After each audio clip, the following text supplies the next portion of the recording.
Well, President Obama gained lots of laughs during his Arizona State commencement speech in 2009, but no one is laughing now. In fact, outrage is growing among Republicans and Democrats over the IRS targeting conservative groups. Senator John Thune started questioning the IRS practices over a year ago. He joins us. Before I ask you about starting to question the IRS about 3 years ago, you have been quoted as describing this as Chicago-style politics.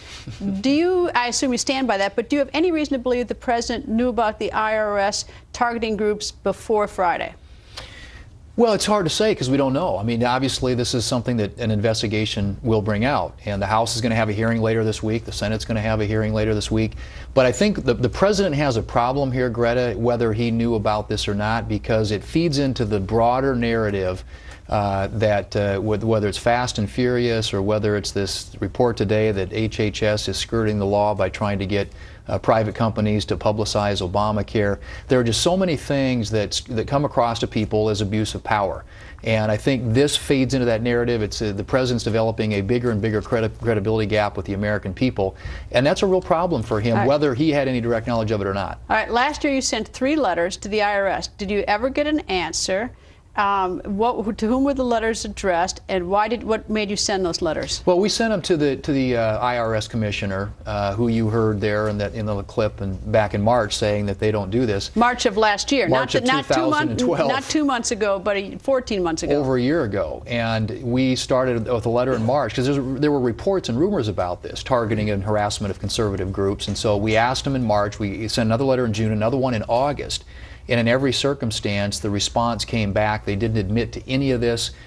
Did they say they were still looking, or did they deny it? They basically just didn't. I mean, they said it doesn't. They don't do that. And, meaning what? They don't target? Right. Well, exactly. Apparently they do. They've just apologized and admitted last week. They have, and see, I think that's a huge problem, credibility problem for the IRS now, because now they're the agency that's going to be responsible for implementing and enforcing Obamacare, which I think is going to mortify the American people. This whole episode reinforces and confirms the American people's worst fears about big government run amok.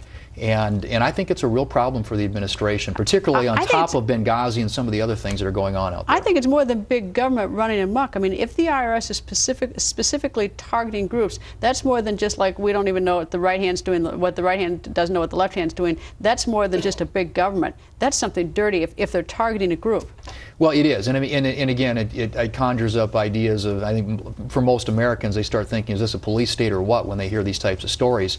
But it's really caught fire out there. I mean, the American people, you probably hear this, we're hearing this out there. This is something that just crosses a line for people. When you start thinking that an agency, a government agency, can do this to a conservative group simply because of their beliefs, when these are by and large C4s that do a lot of things that are very benign, organizations that just support the Constitution. This is really, really a stretch. Well, the Democrats are likewise outraged. Senator Harry Reid said something today. Leader Nancy Pelosi said something today. But there's something I'm curious about. I assume that there will be hearings on this to see exactly what the IRS is doing. But one of the things that the IRS, at least the complaints I'm hearing, it's besides the specific targeting, but that they are so slow in granting to some groups tax-exempt status, that they're so slow to make it almost impossible for them to exist. So it's not just targeting, but are they actually targeting people by not delivering a swift decision on whether or not they're going to be a tax-exempt organization or not? That's another way to target them. Sure. I mean, there are lots of ways they can do this, and that's a good example of it that's probably less overt than but just actually as painful, harassing. But it runs a group out of business. Right, exactly. And if this sort of thing is going on and it's clearly intentional, and I think these hearings this week in the House and the Senate, we're going to have hearings as well. And it is bipartisan outrage. This isn't something that's confined to Republicans.